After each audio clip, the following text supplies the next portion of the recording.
ಚಿತ್ರದುರ್ಗ ಜಿಲ್ಲಾ ಕಾಂಗ್ರೆಸ್ ಕಚೇರಿಯಲ್ಲಿ ಭೀಮಣ್ಣ ಖಂಡ್ರೆ ಅವರಿಗೆ ಶ್ರದ್ಧಾಂಜಲಿ. ಚಿತ್ರದುರ್ಗ ನಗರದ ಜಿಲ್ಲಾ ಕಾಂಗ್ರೆಸ್ ಕಚೇರಿಯಲ್ಲಿ ದಿವಂಗತ ಭೀಮಣ್ಣ ಖಂಡ್ರೆ ಅವರಿಗೆ ಶನಿವಾರ ಮಧ್ಯಾಹ್ನ 12:30ಕ್ಕೆ ಶ್ರದ್ಧಾಂಜಲಿ ಸಭೆ ಹಮ್ಮಿಕೊಳ್ಳಲಾಯಿತು. ಸಭೆಯ ಅಧ್ಯಕ್ಷತೆಯನ್ನು ಮಾಜಿ ಸಚಿವ ಎಚ್. ಆಂಜನೇಯ ಅವರು ವಹಿಸಿದ್ದರು. ಕಾರ್ಯಕ್ರಮದ ಆರಂಭದಲ್ಲಿ ಭೀಮಣ್ಣ ಖಂಡ್ರೆ ಅವರ ಭಾವಚಿತ್ರಕ್ಕೆ ಪೂಜೆ ಸಲ್ಲಿಸಿ ಪುಷ್ಪಾರ್ಚನೆ ಮಾಡುವ ಮೂಲಕ ಶ್ರದ್ಧಾಂಜಲಿ ಸಲ್ಲಿಸಲಾಯಿತು. ಬಳಿಕ ಮಾತನಾಡಿದ ಮಾಜಿ ಸಚಿವ ಎಚ್. ಆಂಜನೇಯ ಅವರು, ಭೀಮಣ್ಣ ಖಂಡ್ರೆ ಅವರು ಶಾಸಕರಾಗಿಯೂ ಸಚಿವರಾಗಿಯೂ ಕಾರ್ಯನಿರ್ವಹಿಸಿದ್ದರು. ಅತ್ಯಂತ ಸರಳ ಸಹೃದಯಿ ವ್ಯಕ್ತಿಯಾಗಿದ್ದರು. ಎಲ್ಲರೊಂದಿಗೆ ಉತ್ತಮ ಒಡನಾಟ ಹೊಂದಿದ್ದ ಅವರು ಸ್ನೇಹಮಯೀ ಸ್ವಭಾವದವರು ಎಂದು ತಮ್ಮ ಅನುಭವಗಳನ್ನು ಹಂಚಿಕೊಂಡರು.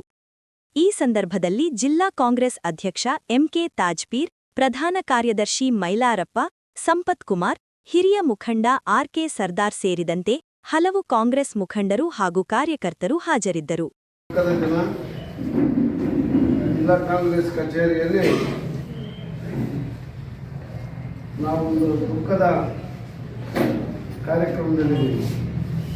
ಅದೇನು ದುಃಖ ಅಂತ ಹೇಳಿದ್ರೆ, ಈ ದೇಶ ಮತ್ತು ನಾಡು ಕಂಡಂಥ ಒಬ್ಬ ಅಪರೂಪದ ವ್ಯಕ್ತಿ, ಸ್ವತಂತ್ರ ಸೇನಾನಿ, ಹಿರಿಯ ರಾಜಕೀಯ ಮುತ್ಸದ್ದಿ, ಆಮೇಲೆ ಕೆಚ್ಚದೆ ವೀರ, ಯಾರು ಕೂಡ ಎದುರುತ್ತಾ ಇರಲಿಲ್ಲ. ಬ್ರಿಟಿಷ್ನಲ್ಲೇ ಇರ್ಬೋದು, ಆ ಕಡೆಗೆ ಆಳ್ವಿಕೆ ಮಾಡಿದಂತಹ ರಾಜ ಮಹಾರಾಜರೇ ಇರ್ಬೋದು,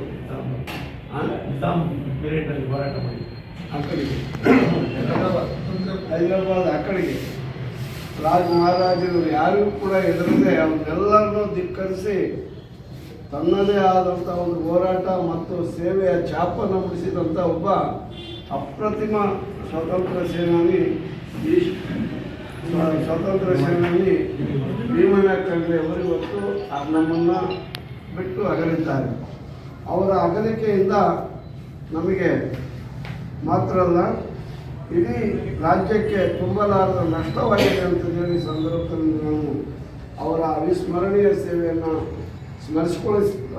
ಸ್ಮರಣೆ ಮಾಡಿಕೊಳ್ತಾ ದುಃಖಿಸುತ್ತಾ ಅವರಿಗೆ ನನ್ನ ಆಶುತರ್ಪಣ ಮತ್ತು ಶ್ರದ್ಧಾಂಜಲಿಯನ್ನು, ಸಂತಾಪವನ್ನು ವ್ಯಕ್ತಪಡಿಸಿ ಅವ್ರ ಬಗ್ಗೆ ಸ್ವಲ್ಪ ಮಾತಾಡಲಿಕ್ಕೆ ನಾನು ಪ್ರಯತ್ನ ಮಾಡ್ತೀನಿ. ವರದಿ ಪ್ರೇಮ್. ನಿಮ್ಮ ಚಾನೆಲ್ ಅನ್ನು ಫಾಲೋ ಮಾಡಿ, ಸುದ್ದಿ ಶೇರ್ ಮಾಡಿ, ಸಬ್ಸ್ಕ್ರೈಬ್ ಹಾಗೂ ಲೈಕ್ ಮಾಡಲು ಮರೆಯದಿರಿ. C town news.